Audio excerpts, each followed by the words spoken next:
ஒரு விவசாயி படுத்த படுக்கையாக இருக்கான். அவனுக்கு 2 பிள்ளைங்க. அந்த 2 பிள்ளையும் இப்போ கூப்பிட்டு அந்த விவசாயி சொல்கிறான், அப்பா என்னோட சொத்து பெருசாக ஒன்றும் இல்லை, இருக்கிற சொத்தை வந்து நீங்கள் 2 பேரும் சரி பாதியாக பிரித்து எடுத்துக்கங்க அப்படின்னு சொல்கிறான். அவங்க அப்பா என்ன சொத்து கொடுத்தாருன்னா, ஒரு பெரிய கம்பளி போடுற ஒரு பசுமாடு, ஒரு நல்ல காய்க்கக்கூடிய மரம், இது 3 அவர் கொடுத்தாரு. நீங்கள் 2 பேரும் சரி பாதியாக பிரித்து எடுத்துங்கன்னு சொல்லிட்டு அந்த விவசாயி இறந்து போயிடுறாரு. அண்ணன் தம்பி 2 பேரும் என்ன பண்ணுறாங்க, சொத்தை பிரிக்க போகிறாங்க.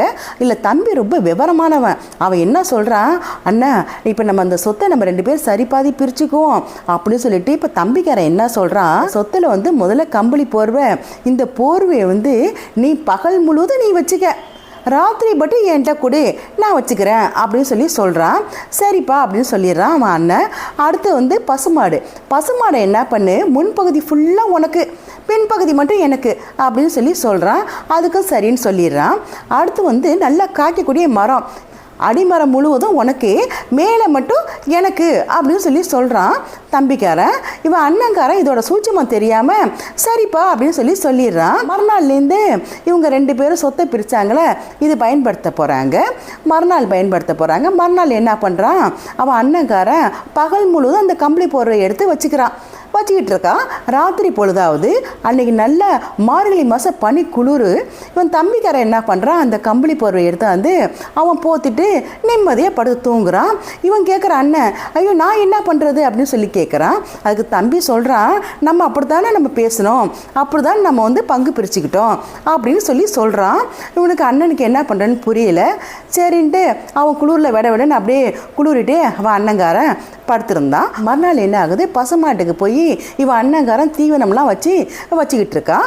அவன் அங்கேயும் தம்பி எங்கேருந்து வந்து பசுமாட்டில் பாலை கறக்கிறான். பாலை கறந்து அவன் பயன்படுத்திக்கிட்டு மீதி என்ன பண்ணுறான், கொண்டு கடையில் வித்துடுறான்.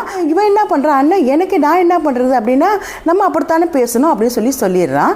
3வது மரம் இருக்குல்ல, அந்த மரத்துக்கு அண்ணங்காரன் என்ன பண்ணுறான், போய் வேரில் போகிறோம் தண்ணி எல்லாம் ஊற்றிக்கிட்டே இருக்கான். அவன் தம்பி என்ன பண்ணுறான், அங்கேருந்து வந்து மேலே நிறைய பழம்லாம் பழுக்க ஆரம்பிச்சிருச்சு.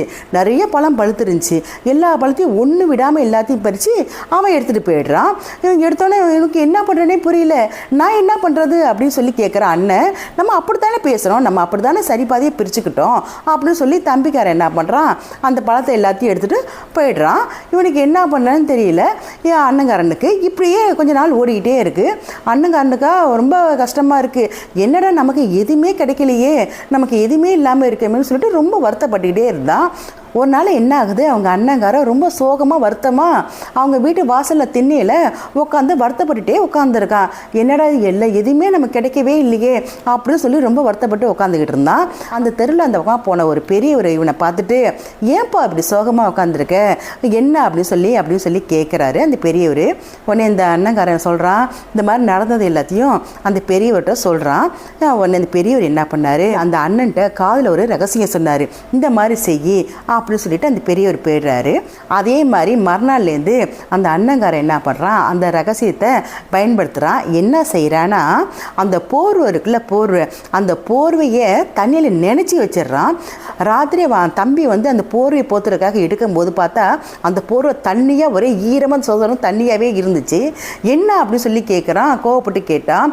ஆமாம், பகல் ஃபுல்லாக எனக்கிட்ட தானே இருந்துச்சு, என்னோட போர்வை தானே அது, நான் பகல் முழுதானே அந்த போர்வை என்ன வேணாலும் செய்யலாம்ல அப்படின்னு சொல்கிறான் அவன் அண்ணங்காரன். சரின்ட்டு அவன் கோவப்பட்டு தம்பிக்காரன் போயிடுறான். மறுநாள் என்ன ஆகுதுன்னா, மறுநாளே பசுமாட்டில் பால் கறக்கிறதுக்காக தம்பிக்காரன் போகிறான். இவன் அண்ணன் என்ன பண்ணான், அந்த பசுமாட்டு மூக்கில் ஒரு குச்சி வச்சு குத்தி விட்றான். குத்தினோன்னா அந்த பசுமாடு என்ன பண்ணுச்சு, பின்னாடி பால் கறக்க வந்த தம்பியே எட்டி உதைக்குது. எட்டி வச்சோன்னா அவன் போய் கீழே விழுந்துடுறான். உடனே பயந்துட்டு ஓடிடுறான் தம்பிக்காரன். பிறகு அடுத்த மரம் இருக்குது. அந்த மரத்தை ஒரு பெரிய கோடாலி எடுத்துகிட்டு போய் அந்த மரத்தை அடிப்பகுதியை வெட்ட போகிறான். வெட்ட போகும்போது அங்கேயும் தம்பி வரான். ஐயோ ஏன் வெட்டாத அப்படின்னு சொல்கிறான். இல்லை அடிப்பகுதி என்னோட பகுதி தானே, நான் அந்த மரத்தை வெட்ட தான் போகிறேன் சொல்லிட்டு வேகமாக வெட்ட போகிறான். ஐயோ வெட்டாத அப்படின்னு சொல்லிட்டு அண்ணங்காரன் ரொம்ப விவரமாயிட்டான். இனிமேல் அவனை ஏமாற்ற முடியாதுன்னு சொல்லி முடிவு பண்ணிவிட்டு மன்னிச்சிடு அண்ணன்னு சொல்லிட்டு அவன் காலில் விழுந்துட்டு, இந்த சொத்தை 2 பேரும் சரி பாதியை பிரிச்சுக்குவோம், இருக்கிற ஒரு மரத்தையும் வெட்டிட்டாதுன்னு சொல்லிட்டு என்ன பண்ணுறாங்க, அந்த சொத்தை 2 பேரும் சரி பாதியை பிரிச்சுக்கிறாங்க. பசுமாடு போர்வை மரம் எல்லாத்தையுமே சரி பாதியை பிரிச்சுக்கிறாங்க 2 பேருமே. அதாவது ஏமாறுறவங்க இருக்கிறவரை ஏமாற்றிட்டு தான் இருப்பாங்க. ஏமாறாமல் இருக்க முயற்சி பண்ணுவோம். வாழ்த்துக்கள்.